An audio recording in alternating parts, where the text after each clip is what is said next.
송은재TV 시작하겠습니다. 오늘은 하루 종일 눈이 내립니다. 제가 있는 이 서울 여의도에는 아침부터 지금까지 계속해서 눈이 내리고 있습니다.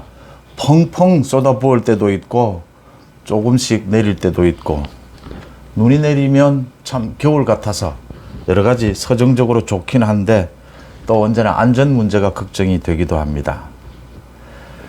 가야 할 때를 알고 가는 이의 뒷모습은 얼마나 아름다운가 라고 하는 시가 있습니다. 다들 잘 아실 겁니다.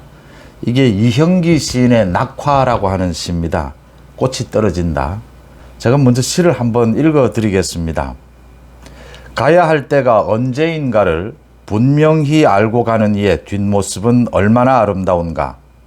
봄 한철 격정을 인내한 나의 사랑은 지고 있다. 분분한 낙화, 결별이 이룩하는 축복에 쌓여 지금은 가야 할 때, 무성한 녹음과 그리고 멀지 않아 열매 맺는 가을을 향하여 나의 청춘은 꽃답게 죽는다. 헤어지자. 섬세한 손길을 흔들며 하롱하롱 꽃잎이 지는 어느 날, 나의 사랑, 나의 결별, 샘터에 물 고이듯 성숙하는 내 영혼의 슬픈 눈. 이형기 시인의 돌아가셨습니다. 낙화라는 시인데 정말 유명하죠. 가야 할 때를 알고 가는 이의 뒷모습은 얼마나 아름다운가. 25살 나이에 이 시를 썼다라고 합니다.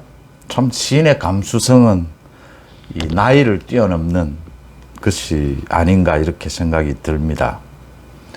낙화, 꽃이 떨어지는 것에 대해서 시를 많이 썼죠. 많은 시인들이 썼습니다. 시인 아니어도 일반인들도 언제나 꽃 지는 모습, 꽃 피는 모습, 꽃 구경, 특히 꽃이 지는 것. 일전에 한번 소개해 드린 적이 있습니다. 그 조지훈 시인의 낙화. 그 부분도 참 절창이죠. 꽃이 지기로 손이 바람을 탓하랴. 이렇게 시작을 합니다. 마지막에는 꽃이 지는 아침은 울고 싶어라 라고 하는 이 조지훈의 낙화도 유명하고, 꽃이 지는 것 생각을 하면, 그러니까 전라북도 고창 선운사죠. 그 동백꽃, 겨울이면 동백꽃이 피지 않습니까? 그런데 지역별로 피는 시기는 좀 다릅니다. 동백이 유명한 곳으로는 고창 선운사가 있고, 저는 제가 아는 쪽입니다. 주로 제가 가본 곳, 여수 오동도도 있고요. 부산에는 제가 부산에 있을 때 자주 산책을 하던 동백섬이 있습니다. 해운대 동백섬. 꽃이 피는 시기가 조금씩 다릅니다. 겨울철에 다 피는데 동백이 많이 거론이 됩니다. 시에서. 동백은 주로 그 낙화, 꽃이 떨어지는 부분 때문입니다.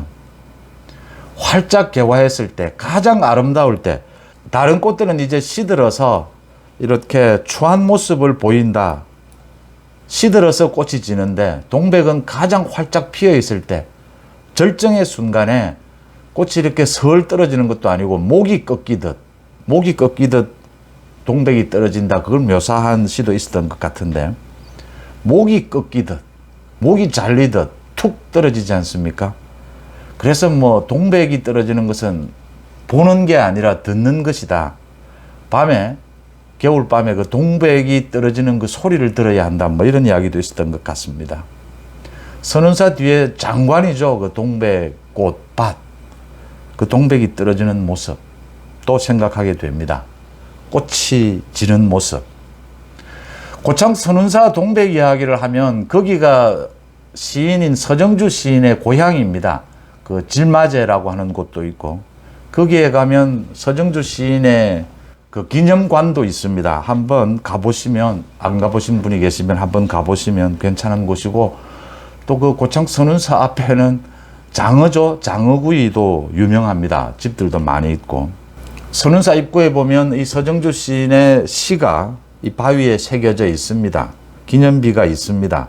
그 시의 제목이 선운사 동구라고 하는 시입니다. 선운사 고랑으로 선운사 동백꽃을 보러 갔더니 동백꽃은 아직 일러 피지 않았고, 막걸리집 여자의 육자배기 가락에 작년 것만 오히려 남았습니다. 그것도 목이 쉬어 남았습니다. 이렇게 하는 이 시도 새겨져 있습니다. 미당 서정주가 이 시에 대해서 많은 이야기를 했죠. 그러니까 자기 젊은 시절에 막걸리집 여자의 그 육자배기, 그 추억을 이야기하면서 그 다음 해에 가니까 동백은 일러 피지를 않았고 그 동백꽃 위로 아련히 그 막걸리집 여자의 육자배기 가락이 얹혀져서 그렇게 남아서 영혼으로 남았다라고 하는 그걸 시로 이야기를 한 것이다. 이렇게 이야기한 적이 있습니다. 제가 뭐 이렇게 갑자기 꽃이 떨어지는 것, 낙화, 이 이야기를 좀 길게 했습니다. 가야 할 때를 알고 가는 이의 뒷모습은 얼마나 아름다운가. 참 기막힌 절창이라고 생각을 합니다. 참 어렵습니다. 가야 할 때가 언젠지. 권력욕도 필요합니다. 권력욕이 없으면 누구도 어떤 정치인에게 지지해 주지를 않습니다.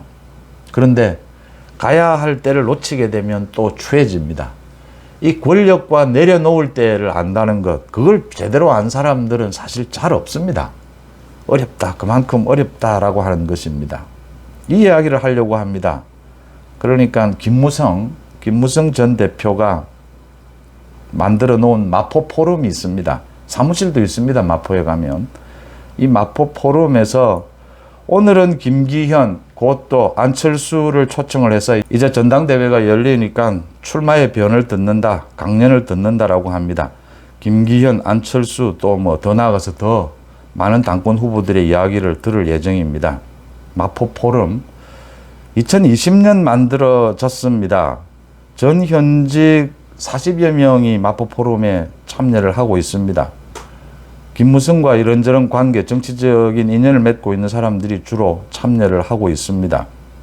김무성은 뭐 최근에 가짜 수산업자 뇌물을 받은 사건, 또 거기에 투자한 사건, 뭐 이 부분에 연관이 돼서 수사도 받고 추문에 휩싸이기도 했습니다. 마포 포럼. 국민의힘은 그러니까 지난 총선에서 완전히 폭망하면서 초선 의원들이 대부분입니다. 재선 이상이 몇 명 되지를 않습니다. 살아남은. 이 많은 사람들이 전직 의원이죠. 참이 뭐 참새가 방앗간을 그냥 지나갈 수 있느냐. 또 뭐 술꾼이 주막을 그냥 스쳐갈 수 있겠느냐.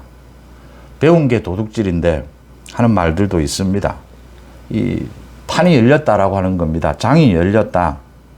정치에 생각이 있는 사람, 많은 또 정치에 관계되는 사람들이 모두 이제 5일장이 열린 셈입니다. 배운 게 도둑질이니까 모두가 이제 나서는 그런 상황입니다. 다른 사람이 아니고 홍준표 대구시장입니다. 홍준표 대구시장이 어제 자신의 페이스북에 글을 올렸습니다. TK, 대구 경북 지역구 국회의원들을 향해서 재선 이상은 다음 총선에서 모두 물갈이 해야 된다. 제대로 된 역할을 못하고 있다. 서울 정치권에서 제대로 된 경쟁력을 갖고 역할을 하지 못하면 국회의원 자격이 없다. 지역 이야기, 지역 일만 할 바에는 그냥 지역의 시의원이나 군의원 하면 되지 왜 서울에 가서 국회의원을 하느냐. 뭐 호되게 나무랐습니다. TK 지역은 언제나 공천에 매달리면서 그러니까 지역별로 보면 인구 대비해서 보면 국민의힘에서 가장 많은 국회의원을 배출한 곳이 TK입니다. 그런데 제 역할을 못하고 있다. 눈치만 보고 있다.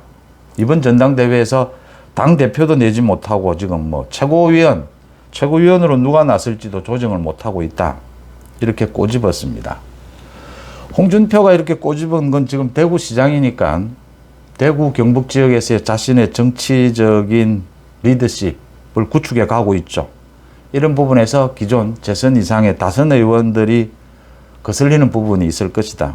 또 견제도 있을 것이고 또 대구시정 일을 하는데 도움이 되지 않는 이런 부분에 대한 비판도 있을 겁니다. 그런 부분들이 있다 하더라도 국민의힘에서 이제 다선 의원들 물러가야 할 때를 아는 뒷모습을 보여야 할 다선 의원들이 많이 있다라고 하는 겁니다. 그러니까 큰 가닥에서 윤석열 정부가 들어서면서 윤석열 대통령도 가장 정치 개혁을 많이 얘기를 하고 있습니다. 새로운 정치가 선보여야 한다. 그런 점에서 이번 전당대회가 굉장히 중요한 변곡점이 될 것이다라고 하는 겁니다. 민주당은 바뀌지를 못합니다. 이재명 때문에 민주당은 다음 총선에서 바뀌어야 하는데 바뀌지 못합니다.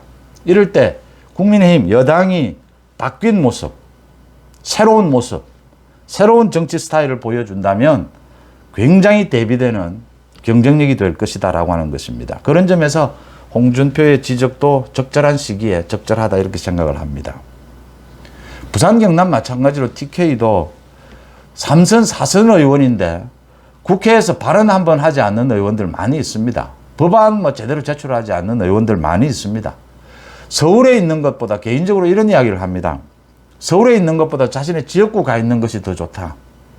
서울에 있으면 뭐 누가 알아주지도 않고 누가 뭐 대우도 해주지 않는데 지역구 가면 의원님 오셨다고 모두 다 의원님 대우도 해주고 기분이 좋은 거죠. 지역구에 가면 할 일도 많고. 그런데 국회의원입니다. 시의원하고 도의원 하면 되는데 국회의원이 돼서 국회에서 일을 해야 하는데 국회는 납득지 않은 겁니다. 뭐 알아주지도 않고 또 뭐 국회에 오면 이 뭐 상당히 다들 말도 잘하고 말도 뭐 계산도 빠르고 이러니까 따라가지를 못합니다. 재미도 없고 그러니까. 그런데 시의원, 도의원은 할 수가 없고 국회의원 나오면 당선이 되니까 공천을 받았으니까 또 3선이니까 상임위원장도 한번 해야 되고 할 수 있으면 4선, 5선 해서 뭐 한 자리 해야 되는 겁니다. 그래서 지역구에 가면 이제 국회에서 많은 일을 하는 것처럼 이렇게 해야 되는데 홍준표는 잘 알고 있는 거죠. 그 영남권 국회의원들, 다선 국회의원들의 상당히 많은 부분이 그런 식으로 행동하고 있다. 이번에 좀 바꾸자라고 하는 이야기는 제가 찬성을 합니다. 물론 홍준표의 뭐 이 말에는 여러 가지 계산이 다른 계산들도 숨어 있을 겁니다. 김무성의 마포 포럼, 홍준표의 이 말을 배경으로 해서 국민의힘이 이제 좀 바뀌어야 합니다. 지금 나경원을 비롯해서 전당대회 이야기를 하는 그 깊숙한 곳에는 전부 공천이 도사리고 있습니다. 나경원을 내세워서 공천을 어떻게, 나경원 쪽에 가장 기존의 기성 정치인들이 많이 포진되어 있습니다. 김기현 뒤에는 지금 윤석열 대통령이 있죠. 안철수 뒤에는 지금 사람이 별로 없습니다. 안철수 그동안 같이 해온 사람들 이외에는. 국민의힘 들어온 지 얼마 안 됩니다. 그러니까 그동안 국민의힘에서 오래 정치를 해온 정치권 주변에 떠돈 소위 정치 낭인들이 모두 모인 곳이 나경원이었습니다. 김기현은 지금 버겁고 그 뒤에 대통령실이 있거든요. 안철수 뭐 얘기가 잘 안 통하고 그러다가 이제 나경원이 불출마를 하게 되면 이제 뭐 이합 집산이 심각할 겁니다. 이제는 뭐 김기현, 안철수 쪽에 또 쭉 줄을 서야 합니다. 전부 공천을 노리고. 그런데 윤석열 대통령은 솔직하게 뭐 직접 개입할 수는 없지만 다음 총선 공천에서 완전히 한번 새로 물갈이를 해보자. 지금 뭐 초선 의원들 중에서 경쟁력 있는 의원들은 물론 그대로 둬야 하지만 다선도 마찬가지입니다. 전체적으로 새로운 얼굴로 우리 판을 한번 갈아보자. 정치판을. 그게 지금 윤석열 대통령의 뜻이고 김기현 그 부분을 읽고 있고 안철수도 그 부분을 읽어가려고 노력을 하고 있습니다. 안철수도 언제나 정치개혁을 이야기합니다. 이렇게 가면 다음 총선에서 국민의힘이 압승을 할 수 있다라고 하는 겁니다. 지금 전체 구도도 윤석열 정부가 잘 가고 있고 지지율도 높고 또 다음 공천에서 제대로 새로운 얼굴로 내세우게 되면 이재명의 민주당은 움직일 수가 없습니다. 결국은 당이 쪼개지지 않으려면 민주당은 모두가 타협해서 지금 170명에 이르는 저 현역 의원들을 모두 살려주는 방향으로 가야 합니다. 못 바꿉니다. 바꾸면 당 쪼개집니다. 저는 이재명의 민주당에 맞서서 새로운 얼굴로 잠재적 경쟁력이 있는 사람. 상향식 공천이 중요합니다. 상향식 공천 꼭 해야 합니다. 그런데 상향식 공천만 하게 되면 현역 의원들이 모두 다 공천을 받습니다. 개혁이 안 됩니다. 상향식 공천을 기반으로 하되 개혁 공천을 해야 한다. 그래야 그게 뭉뚱그려져서 정말 민심, 당심과 함께 경쟁력의 잠재력을 갖춘, 지금 당장 알려지지 않아서 인지도가 없어서 경쟁력이 좀 부족하지만 선거가 시작되면 경쟁력을 갖출 수 있는 사람으로 얼굴을 물갈이를 해줘야 한다. 그런 부분들이 이제 숙제로 남아있다라고 하는 겁니다. 특히 대구 경북은 이번에 상당히 나경원 지지를 하는 사람들도 많았고 당원들도 많았고 지역적으로 이번에 대구 경북에서 당권 주자가 나오지를 못했습니다. 그러니까 뭐 김기현, 안철수는 부산 경남이고 안철수는 지금 수도권을 강조하지만 정치적인 배경도 부산 경남이니까 그런 부분에 있어서 좀 소외감이 있었을 것이다 라는 부분을 충분히 읽히는 대목이고 그 부분까지를 인식하고 홍준표가 한 말이다라고 하는 겁니다. 이제 정말 뭐 배운 게 도둑질인데 뭐 그것밖에 할 줄 아는 게 없고 또 큰 장이 섰는데 흔히 그럽니다. 큰 장이 섰는데 뭐 장이 설 때 되면 이제 여의도로 전국에서 다 모입니다. 전국의 정치 낭인들이 여의도에 다 모여듭니다. 이제 다 그냥 지나갈 수는 없겠죠. 그렇지만 1선에 나서야 할 사람과 이제는 물러나 2선에서 도와야 될 사람들 이젠 구별을 좀 할 줄 알고 이제 뒷모습을 보이면서 정치 무대에서 사라져야 될 사람도 사라져야 한다. 그렇지 못하면 추하게 된다.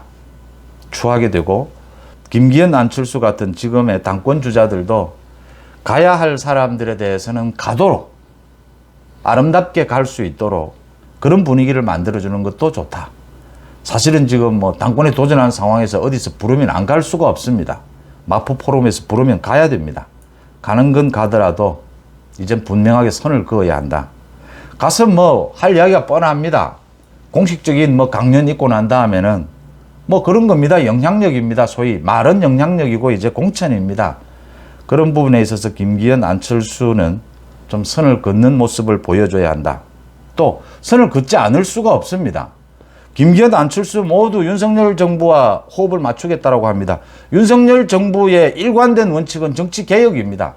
이제 국회 좀 바뀌어야 한다. 이재명의 민주당 보고 있지 않느냐. 바뀌지 않으면 윤석열 정부가 탄생한 의미도 없고 윤석열 정부의 성공은 보장할 수가 없습니다. 그 부분에 맞추려면 가야 될 사람은 가야 하고 또 남아있는 사람은 갈 사람들을 잘 보내줘야 한다라는 부분을 짚어봅니다. 이야기가 나와서 꽃이 진다 이런 이야기가 많이 나와서 가수 최백호가 있습니다. 제가 최근에 자주 듣는 노래입니다. 이 동생아라고 하는 노래인데 이 노래가 발표가 된 지 꽤 됐는데 사실은 사람들에게 알려지지를 않았습니다. 최근에 와서 최백호가 많이 알리고 있는데 최백호가 굉장히 활발하게 활동을 하고 있지 않습니까? 70이 넘은 나이인데도 뭐 90, 100살까지 노래를 부르겠다라고 해서 제가 참 존경심이 일기도 했고 최백호와 조용필이 나이가 동갑이라고 합니다. 또 찰나라고 하는 같은 제목의 노래를 내서 화제가 되기도 했습니다. 최백호의 동생아, 최백호가 이 방송에 나와서 하는 이야기를 들었습니다. 자신이 이 노래를 낼 때는 그 유명한 노래죠. 낭만에 대하여 그것만큼이나 인기를 얻을 줄 알았는데 사람들이 몰라주더라. 그래서 정말 이 노래를 자기가 다시 띄운다 소위 그런 이야기인데 이 노래가 참 괜찮습니다. 직접 작사 작곡을 했다라고 하는데 이 가사도 제가 소개를 해드리겠습니다. 아마 많이 아실 겁니다. 꽃이 지는 날에는 한 살이라도 젊은 네가 울어라. 나는 낯선 동네 뒷골목 포장마차에 앉아 소주나 한잔하며 놀란다. 봄이 간다고 누가 죽는 것도 아니고 꽃 가득한 봄날에 떠나면 덜 외로울까. 잊혀지는 것들에 매달리지 마라. 돌아오지 못하는 게 사람뿐이랴. 꽃이 필 때도 울고 꽃이 진다고 울고 살아있는 것보다 더 좋은 거 세상에 어디 있더냐. 동생아, 꿈을 꾼다고 젊어지는 것도 아니고 다시 돌아온다고 믿으면 덜 서러울까. 떨어지는 것들에 마음 쓰지 마라. 한바탕 잔치 같은 삶이었더라. 사랑한다고 울고 이별한다고 울고 살아있는 것보다 더 좋은 거 세상에 어디 있더냐. 동생아, 그날 그 꽃 피던 날 네가 그렇게 꽃처럼 웃더라. 이 노래를 한번 시간 되시면 한번 들어보시기를 권합니다. 요즘 영화 뭐 헤어질 결심 저는 보지를 못했습니다. 아직 그 수사관과 살인을 저지른 피의자 여인과의 사랑 이야기라고 합니다. 그러니까 사랑하지만 헤어져야 한다. 어쩔 수 없이 헤어질 수밖에 없을 때는 헤어져야 한다. 뒷모습을 보여야 할 때는 어쩔 수 없는 것이다. 그렇게 되지 않으면 일이 풀려가지가 않고 추한 모습을 보이게 되고 일에 순서가 뒤죽박죽이 되고 순리가 아니다라고 하는 이야기입니다. 그 헤어질 결심, 그 영화도 언제 한번 봐야 할 것 같고, 언제 또 시간이 되면 이 겨울이 가기 전에 고창 선운사, 여수 오동도, 해운대 동백섬, 동백꽃을 보러 산책을 한번 가봤으면 합니다. 여러분들도 한번 가보셨으면 합니다. 첨가해서 오늘 여러 가지 논란이 있는데 조금 이해가 안 되는 부분이 있습니다. 그 유인태죠. 민주당 쪽의 원로이죠. 유인태가 방송에 나와서 나경원이 그러니까 솔로몬 왕의 이야기를 했습니다. 자기가 진짜 엄마의 심정으로 불출마한다. 그게 왕 이야기를 했다. 그래서 윤석열 대통령 어리석은 왕 이야기를 한 것이 아니냐. 윤석열 대통령을 비꼰 것이다.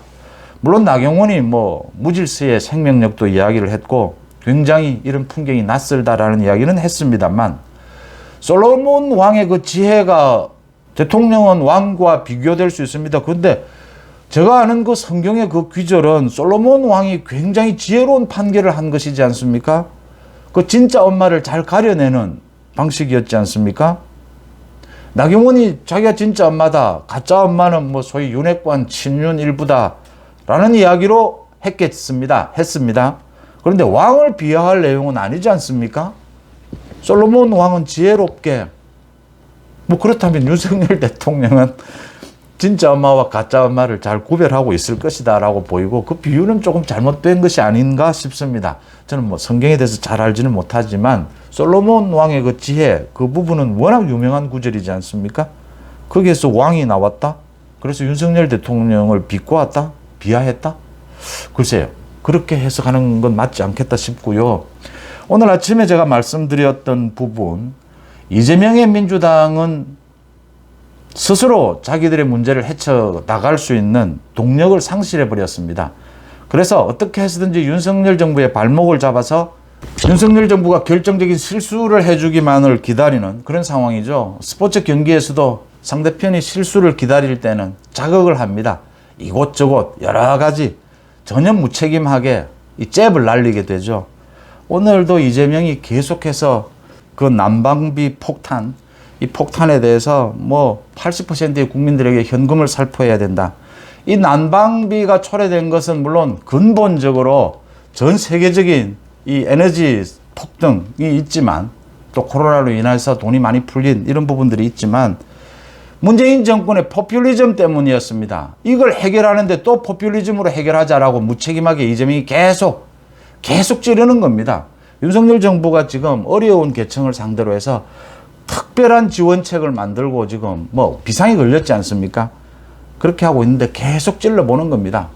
포퓰리즘을 앞세워서 전혀 무책임하게 윤석열 정부가 걸려들기를, 윤석열 정부가 결정적인 실수를 하기를, 이런 상황에서 윤석열 정부가 균형, 중심도 잡아야 하고 국민의힘에서도 정신을 좀 바짝 차려야 한다. 지금 정말 구태의연한 정치 행태로 그렇게 가서는 이재명의 민주당에게도 지는 그런 처참한 결과가 올 수도 있다. 절대 그렇게 가게 두지 않겠지만 말 그대로입니다. 이영기 시인의 시가 절창이지 않습니까? 가야 할 때를 알고 가는 이의 뒷모습은 얼마나 아름다운가. 눈이 참 계속 내립니다. 오늘 하루 종일 눈이 내린다라고 합니다. 고맙습니다.